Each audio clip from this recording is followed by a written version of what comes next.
Gak cukup seru di sini. Nah, kali ini kita akan bahas super lengkap seperti biasa nih, chapter 1118 alias review. Ya, makanya pastikan kalian tonton video sampai habis agar tidak ada informasi yang miss dan juga setengah-setengah ya. Karena manusia itu tidak masuk akal, tapi akal bisa masuk. Dan paling bajikanku sekalian bisa bantu support gratis nih channel The Filmnomy dengan subscribe dan nyalakan bel notifikasinya ya. Atau kalian juga mau ngejajanin admin gacoan bisa join membership seperti nakama-nakama yang udah pada join duluan ini. Kalian bakal dapat stiker-stiker lucu seperti ini yang bisa dipakai juga buat bacotin mimin di kolom komentar.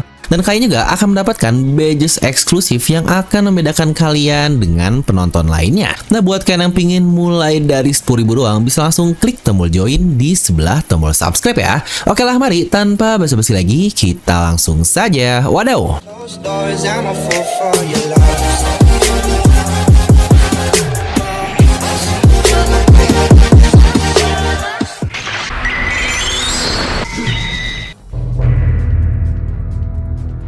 Oke, seperti yang kita tahu, judul untuk chapter 1118 ini adalah Menjadi Bebas. Yang untuk cover story sendiri, kita masih mendapatkan lanjutan Yamato nih yang udah keluar dari Ibu Kota Bunga. Yang udah berapa chapter sih kita terakhir mendapatkan cover story terus. Ya, harusnya minggu depan kita akan kembali mendapatkan color split lagi nih. Dan untuk chapter sendiri, langsung lanjutan dari chapter sebelumnya, saat War Kyuri menabrak robot kuno hingga akhirnya terhempas cukup jauh. Yang ternyata hempasan tersebut pun sangat kuat sampai robot ini tenggelam ke dasar lautan yang wah, ini gila sih, gede banget untuk robot tersebut. Yang lumayan bingung juga sih sama skala yang udah gambar di chapter kali ini. Mulai dari robot kuno ini yang kirain kalau dilihat dari ukuran perbandingan awal bersama Luffy dan yang lain-lainnya, dia ini mungkin cuma seukuran ras Oars lah ya untuk besarnya. Tapi kalau di sini rasanya jauh lebih besar dari kapal perang angkatan laut. Yang bukankah kita juga tahu kan, kapal perang sendiri memiliki tinggi sampai 60 meter dan Oars pun tingginya bahkan gak jauh dari kapal perang angkatan laut.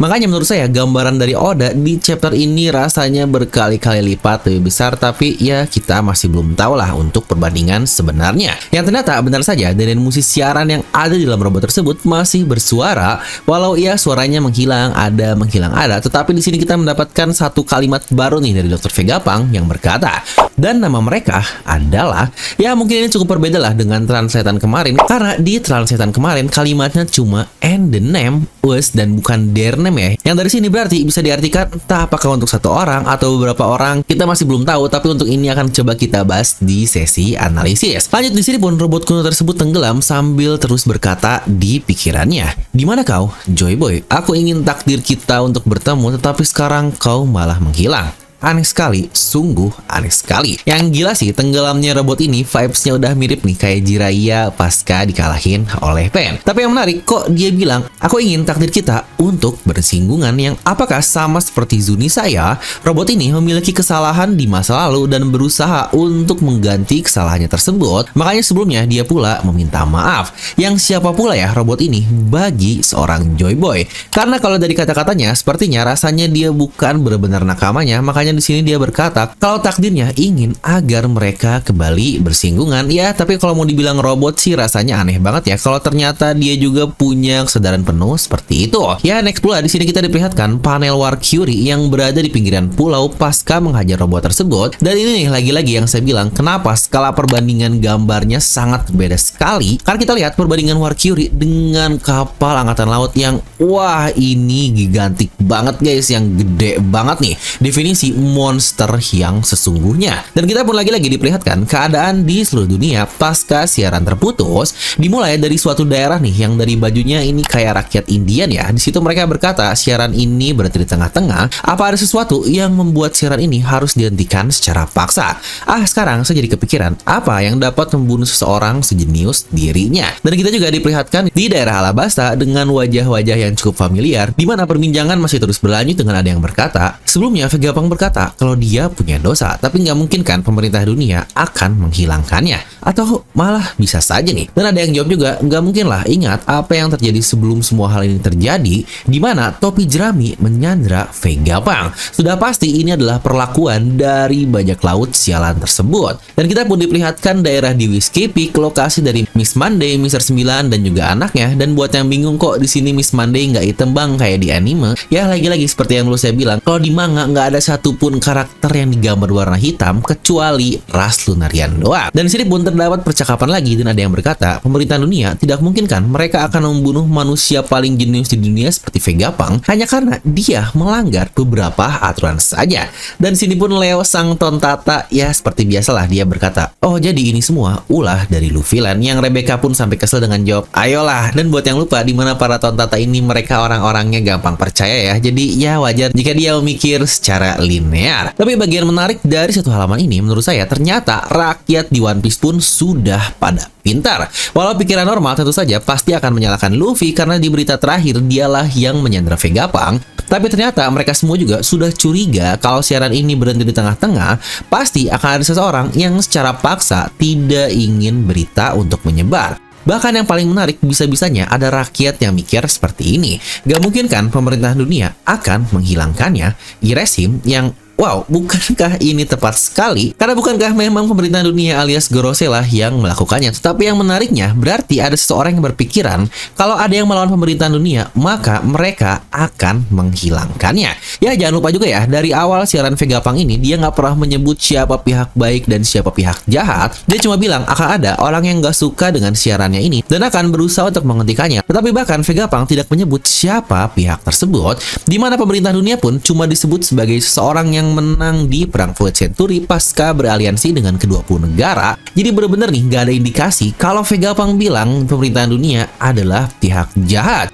Bahkan kecurigaan Vegapunk pun situ dia berkata kalau Joy Boy lah yang mewariskan Ancient Weapon ke masa depan, senjata yang menghancurkan dunia ini. Makanya dia bingung sendiri kan, apakah wajar jika menyebut Joy Boy sebagai seorang yang baik karena dia mewariskan senjata yang sangat berbahaya. Ya tapi terkait bahasan lengkap apakah Joy Boy yang menghancurkan dunia pun sudah pernah kita bahas lah di video terpisah ini. Next kita pun kembali ke Pulau Eket dan sini pun kita kembali melihat York. Dia dipanggil oleh Gorosei untuk ditanya ada sisa berapa lagi Vegapunk yang masih hidup. Dan York pun baru saja mengecek siapa yang masih terhubung ke Punk Record dan ternyata cuma ada dua, yaitu Lilith dan Atlas. Yang apakah Edison yang sebelumnya baru saja berhubungan dengan Stussy dia akhirnya mati juga. Yang ternyata sisa cewek-cewek doang nih guys. Dia bilang kalau Lilith masih ada di Labo Pass dan Atlas ada di pesisir Northeast. Yang menariknya, mereka terbagi ke dua tim yang ada, tim Nami Zoro dan Luffy Elbaf, di mana para Gorosei pun langsung gercep untuk mencoba membunuhnya. Kalau ada yang bingung nih apakah kita harus bunuh atau enggak, tetapi ada Gorosei lain yang sepertinya Mars yang ngomong ya. Di situ dia berkata, ya sepertinya Punk Records masih akan terus berfungsi pasca setelah kematian dari Stella. Kita bisa memanfaatkan hal tersebut melalui York, sisa jenius yang lain mah sudah tidak dibutuhkan lagi. Ya tepat seperti yang pernah kita bahas juga, tujuan utama dari Gorosei adalah untuk menjaga Mother Flame, memanfaatkannya, dan pastinya dia akan menggunakan York satu-satunya Vegapunk yang masih hidup untuk dapat mengakses itu semua. Jujur buat saya sendiri ini membingungkan sih, plotnya bakal dilempar kemana karena bukan satu tetapi ada dua Vegapunk lain yang masih hidup,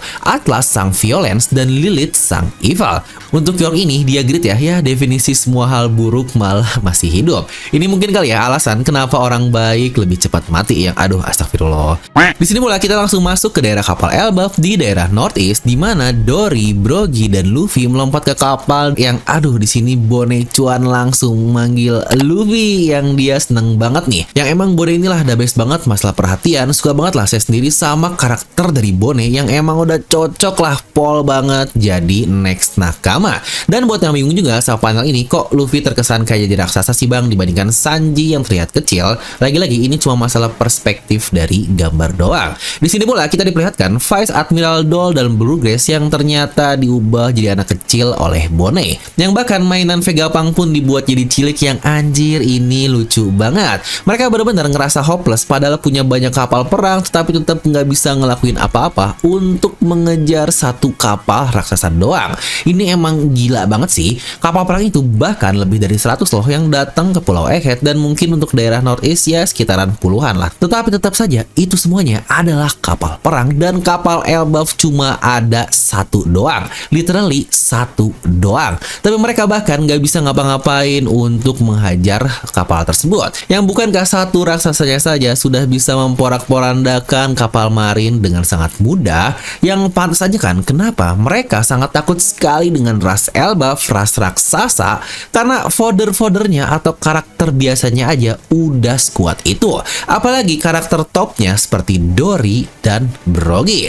Tapi kalau kita balik lagi ke Bonnie, yang mengubah dua Vice Admiral ini menjadi bocil yang, wah ini gila banget sih. Bahkan jika di total udah ada 3 orang Vice Admiral yang Bonnie ubah dengan mudahnya menjadi seperti itu dan tidak dapat bertarung lagi. Di sini pun Bonnie cuma berkata, kalian para angkatan laut, bukankah akan kebakaran jenggot kalau membiarkan aku kabur? Yang emang bener kan? Ingat semua pasifisa sekarang ada di tangan gadis cilik kita, yaitu Bonnie. Dimana terlihat Luffy pula di sini menyapa Oimo dan Cassie yang, oh ini Luffy inget nama nih guys, jarang banget. Di sini Oimo cuma ketawa, gia, kau babak belur sekali ya Cassie, dan Cassie pun masih sadar loh, pasca dihajar oleh Vice Admiral. Yang lagi-lagi ras Elbaf emang gila. Di sini Sanji melapor kepada Nami kalau semua sudah siap dan Nami pun menjawab hal yang sama kalau dia tinggal terbang saja tetapi akan butuh sedikit bantuan untuk mendarat dengan selamat di lautan. Dan tentu saja Sanji pasti semangat dong kalau masalah nyelamatin cewek, dimana di sini dia berkata, Nami-san, Robin-chan, dan Lily-chan adalah prioritas utamaku. Bahkan kalau kalian tenggelam, tidak akan ada yang bisa menghentikanku dari menyelamatkan kalian. Yang ada di sini seperti biasalah, Usopp marah-marah, woi kenapa nggak sekalian semuanya doang? Yang lagi-lagi pula di sini kita tidak diperlihatkan bagaimana keadaan Zoro, Jinbei, dan Nusjuro yang sebelumnya sempat clash. Apakah mereka masih bertarung atau bagaimana? Kita masih tidak diberitahu. Dan di tengah-tengah itu, Mars sudah sampai ke lokasi kapal dari Pulau Elbaf dan Sanji yang sadar pun langsung bilang, jadi para tetua itu sekarang benar-benar akan mengejar kita ya. Dimana di sini pun kita lihat Luffy yang sudah langsung masuk ke dapur kapal dari Elbaf untuk makanan yang pastinya yang banyak tersebut karena ternyata semua halnya sudah disiapin oleh Dory dan Brogy. Dimana kokinya bilang tentang selera makan dari Luffy yang banyak, makanya dia pula akhirnya menyiapkan banyak makanan. Dimana raksasa tersebut pula memiliki ketawa yang unik ya, Gogia yang wah saya selalu amazed banget sih ngelihat para ras Elbaf tersebut. Udah mah mereka selalu bawa vibes positif karena setiap orangnya terlihat ketawa mulu, happy mulu. Mereka pula bahkan sangat perhatian, dimana Dory dan Brogy bisa tahu kebiasaan Luffy yang suka makan banyak, makanya udah disiapin sebelum mereka datang. Yang wah ini gila banget sih, ras terbaik lah emang ras Elbaf ini. Dan yang lebih gila lagi, di saat Mars menyerang kapal Elbaf dengan lasernya, serangan tersebut ditahan oleh 3 fodder Elbaf. Lagi-lagi 3 fodder yang mereka ini bukanlah karakter top lah yang kita ketahui. Dimana duanya memiliki nama Bjorn dan Sid karena mereka dipanggil di chapter ini. Ya definisi ini nama dari ras Nordik banget lah, sesuai referensi dari Elbaf juga. Kalau mereka berhasil menahan serangan dari Gorosei, tetapi kapalnya pun tetap terbakar cukup banyak ya, dimana angkatan laut pun cuma kaget lah melihat burung monster tersebut yang lagi-lagi sampai sekarang belum ada yang tahu kekuatan dari para Gorosei ini, mungkin kecuali hanya top-top angkatan laut saja seperti Vice Admiral dan tentu saja para admiralnya. Dan panel ini nih yang cukup kontroversial juga di X, soalnya di saat yang lain gerak Atlas, Bonnie, Vegapunk, dan Kuma, di sini Sanji cuma diem doang kayak, woi ngapain, seenggaknya minimal bantuin lah ngelakuin hal yang lain. Ya lagi-lagi biasalah para fanboy yang salty. Dimana Dory dan Brogy pun berkata, kayaknya kita tidak bisa menghindari monster-monster ini ya. Dan dijawab kalau mereka dapat terbang, mereka pasti bisa mengejar kita sampai ke ujung dunia. Dimana Mars pun berkata kalau tidak satupun dari kalian boleh pergi. Namun tiba-tiba gempa terjadi di sekitaran kapal Elbaf dan kapal besar tersebut pun sampai bergoyang, bahkan air laut di sekitarnya. Dimana para angkatan laut mengira kalau ini adalah gempa yang bikin air laut naik seperti siaran dari Vegapunk, tapi ternyata bukan, karena semua itu ulah Luffy yang kembali ke mode Gear 5-nya. Terlihat irama Dondo Toto yang terdengar keras di area tersebut. Elbaf yang tahu betul tentang hal ini langsung ikut berdansa dan bahkan Brogy pun ngomong, kita berdua nggak bisa joget kayak gini, hei bodoh, karena siapa yang bakal matiin api itu? Gak baba. Dimana terlihat Sanji yang cuma bingung nih ngeliat reaksi mereka, kok lagi-lagi perang malah ikut berdansa. Di sini Luffy pun nyamperin Bonnie dan reaksi Bonnie sama nih seperti biasa. Wow, Nika, dan Luffy pun lagi-lagi merespon yang sama juga. Lagi-lagi kau ngomong seperti itu. Aku nggak tahu siapa yang kau maksud, tetapi bukankah kau ingin menghajar orang-orang itu? Bonnie pun menjawab di sini, aku tidak bisa mengikutimu di wujud tersebut. Dan Luffy menjawab lagi, aku tahu kau bisa. Aku emang tidak mengerti bagaimana kemampuanmu kerja, tetapi aku yakin kau pasti bisa melakukannya.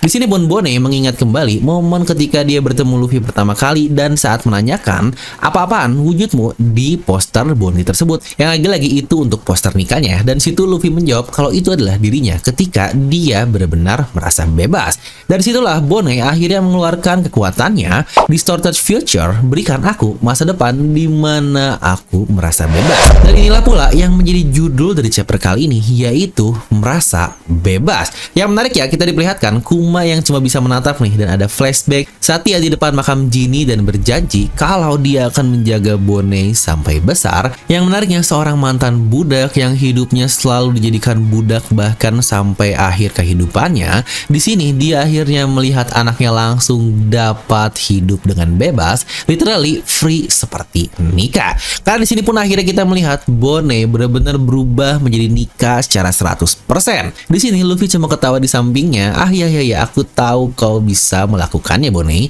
Dimana bahkan dari pakaiannya, ini pakaian Bonney biasa kalian. Tapi yang kerennya, kita melihat ada scarf juga di pinggangnya yang persis seperti Luffy. Kita juga melihat rambutnya berubah menjadi bergelombang, ada awan putih yang mengitari tubuhnya, dan matanya memiliki cincin ya seperti Nika banget. Yang mana, aduh lucu banget nih Bonney di sini yang aduh astagfirullah, ingat dia masih bocil biar nggak pedo nih. Dan momen Bonney berubah menjadi Nika ini ngebuat para Gorosei lain pun merasa ada yang aneh, dan akhirnya Valkyrie dan Jupiter langsung menuju ke lokasi tersebut. Dan chapter ditutup dengan robot kuno yang sebelumnya tenggelam kembali bangun dengan berkata, ternyata kau ada di sana. Dan kebetulan karena kita lagi ngebahas Bonney, kami juga nih ada perilisan desain baru yang cuakepol, dimana sebelumnya kita udah pernah merilis desain dari ayahnya, yaitu Life of Kuma, yang wah ini sedih parah sih dan bahkan langsung bestseller guys. Nah sekarang kita rilis nih untuk our little girl yang selalu ceria, perhatian, yaitu Jewelry Bonney sang Joy Girl. Di sini juga kami menyediakan dua warna ya, warna hitam dan pink. Tadinya mau pink doang, tapi ya kita para cowok-cowok maco masa pakai warna pink, karena bukan isi lemari kita hitam semua, sampai kena semprot bini baju kok hitam semua, tapi ya nggak apa-apa lah. Nah di masa launching yang bertepatan dengan pembahasan chapter, tentu saja akan ada promo hanya 92.000 saja. Ya benar, Nika yang berarti 29 kita balik menjadi 92 guys ceritanya ya. Dan promonya juga hanya berlaku untuk 29 pembeli tercepat saja. Nah, kita akan masuk ke sesi analisis nih, yang biasanya jadi favorit dari kalian. Pertama tentu saja kita akan membahas dari perubahan Bonney terlebih dahulu menjadi Nika aka Joy Girl. Tentu udah ketebak banget lah hal seperti ini. Pasti bakal banyak pro dan kontra, bakal banyak banget haters yang bilang, hah enak banget, Bonney masa dengan buah iblisnya dia bisa menjadi karakter terkuat dan menjadi karakter utama, dia pula bisa berubah menjadi Nika. Luffy aja bahkan butuh 1044 chapter buat awakeningin buah iblisnya. Ini Bonney bisa tahu-tahu awakening dan setara dengan Luffy yang ini chapter ngaco banget. Tenang-tenang, aduh ini marah-marahnya pada buru-buru banget. Pertama, kalau dari beberapa kali Bonney menggunakan kemampuan Distorted Future-nya, terlihat kemampuan itu emang tidak bisa tahan lama, alias ada durasinya lah yang sepertinya memakan banyak sekali stamina yang dia miliki. Seperti yang sebelumnya kita lihat ketika Bonney berubah menjadi Elbaf atau raksasa. Jadi menurut saya itu saja sudah menjadi satu kelemahan pertama yang paling fatal. Kedua, yang bikin Luffy itu OP, balik lagi, bukan karena kemampuan Nika atau awakeningnya, itu cuma salah satu upgrade dari gaya bertarungnya doang lah. Karena kemampuan utama Luffy yang bikin dia bisa bersaing melawan Kaido, Kizaru, Gorosei tentu saja terletak di tools yang menjadi favorit dari kita semua, yaitu Haki. Benar, Luffy punya Haus Kono Haki, advance Haus Kono Haki untuk nyerang, Busosoku dan advance-nya juga, definisi lengkap lah untuk masalah perhakian dari karakter utama kita. Dan dipadukan dengan imajinasi dan gaya bertarung aneh dari Gear 5-nya lah yang ngebuat Luffy menjadi karakter yang sangat-sangat kuat sekali. Sedangkan Bonney saya sanksi sih, dia punya semua hal perhakian tadi, toh bukan nggak lagi-lagi dia ini masih bocah loh, usia 12 tahun. Lalu mungkin akan ada yang nanya, lah kalau gitu nggak guna dong bang dia berubah menjadi Nika? Yang harusnya nggak seperti itu juga. Walau kita nggak tahu sih apa dia bisa mengubah sekitarnya menjadi karet kayak awakening dari Luffy atau enggak, tetapi kemampuan imajinasi dan gaya bertarung yang unik inilah yang akan benar-benar digunakan untuk merepotkan pihak musuh. Yang nggak perlu sampai ngelukai seperti apa, tetapi ngerepotin aja udah cukup. Toh bukankah balik lagi tujuan mereka adalah untuk kabur dan bukan untuk mengalahkan Gorosei. Nah tapi kalau ada yang nanya, lah bukankah tetap bang kalau gitu buah iblis Bonney sangat OP banget? Yang jawabannya lah memang Dari dulu pun sudah pernah kita bahas berkali-kali, yang bahkan di awal flashbacknya saja ketika dia bisa bikin gear seperti Luffy, dan kata-kata Saturn kalau kemampuannya hanya dibatasi oleh imajinasi dan perasaannya terhadap imajinasi tersebut, menurut saya itu sudah luar biasa OP. Makanya dari situ saya langsung buat video pembahasan sendiri nih, kalau buah iblis Bonney, definisi buah iblis imajinasi yang sesungguhnya. Selama bayangan di imajinasi dan realitasnya sebanding, maka kekuatannya akan sangat gila. Tapi ketika dia ditahan oleh Saturn, kenapa terlihat lemah perubahan Nikanya? Karena pada saat itu Bonney sendiri pun mulai ragu kalau Nika ini benar-benar ada atau tidak. Yang akhirnya keraguan tersebut melemahkan kemampuan Bonney sampai akhirnya dilihat sendiri kalau Luffy adalah Nika. Dimana di video analisis tersebut saya berteori kalau Bonney bisa berubah menjadi apa saja tergantung imajinasinya lah. Yang case pertamanya sendiri kita lihat pada saat itu ketika Bonney menggunakan Nikai's Future-nya, tapi ternyata bukankah video tersebut pun akhirnya terkonfirmasi, dimana sebelumnya Bonney bahkan bisa berubah menjadi ras raksasa Elbaf, yang sekarang dia menjadi Nika. Bayangkan nih kalau Bonney ngegunain jurus seperti ini. Distorted Future, berikan aku masa depan di mana aku menjadi pendekar terhebat. Boom, apakah dia tahu-tahu ketika memegang pedang dia bisa menjadi sehebat Mihawk? Mungkin nggak? Menurut saya sih sangat mungkin sekali.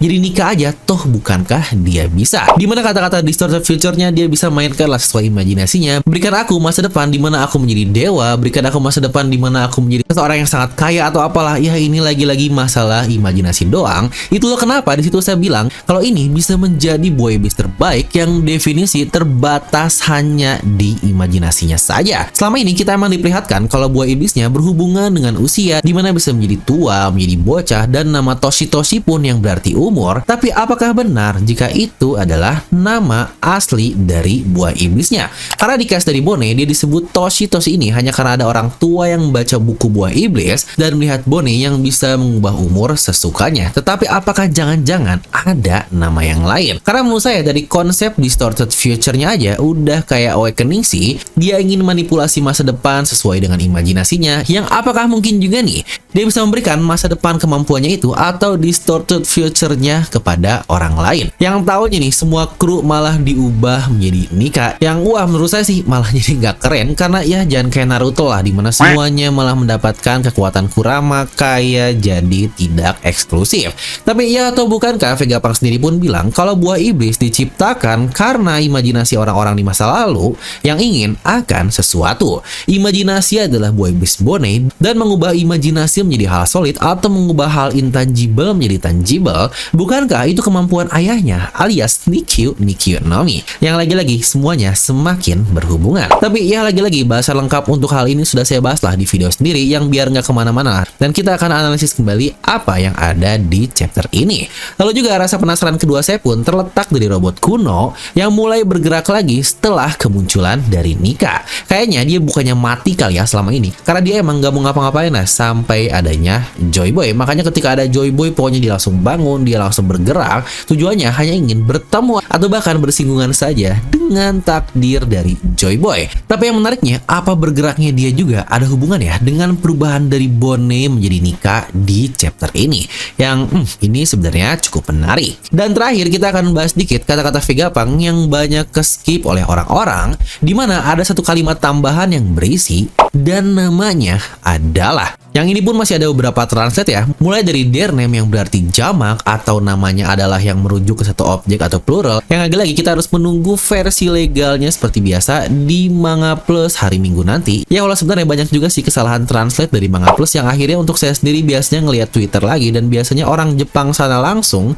yang akan mentranslatannya, dan saya lebih percaya kata-kata dari orang Jepang tersebut. Tetapi ya lagi-lagi tidak tahu lah. Ya tapi lagi-lagi semua hal itu open untuk didiskusikan. Dimana sebenarnya kalau kita mau menghubungkan semua kata-kata Vegapunk ini dengan chapter lalu, ada cukup banyak opsi yang bisa dilanjutkan. Kalian para penyandang Namadi yang tersebar di seluruh dunia, di antara kalian mau yang akhirnya langsung terputus di situ ya. Dan seperti yang sudah saya sampaikan juga di post komunitas YouTube ini, di mana ini adalah beberapa opsi kalimat dari orang Jepang sana terkait kemungkinan lanjutan kata-kata Vegapunk. Dan lagi-lagi yang paling masuk akal sih menurut saya kalau kita sambungkan dengan pidato yang mereka sampaikan yang juga sudah kita sindir di video review kemarin terkait sinyal Vegapunk yang masih ada nih, cuma suaranya doang yang ke jamming, jadi nggak jelas dia ngomong apa, karena bukankah diperlihatkan banyak sekali panel zzz yang Oda munculkan pasca siarannya menghilang. Yang apakah mungkin kata-kata lengkapnya akan seperti ini? Kalian para penyandang Namadi, di antara kalian juga ada Joy Boy yang lain.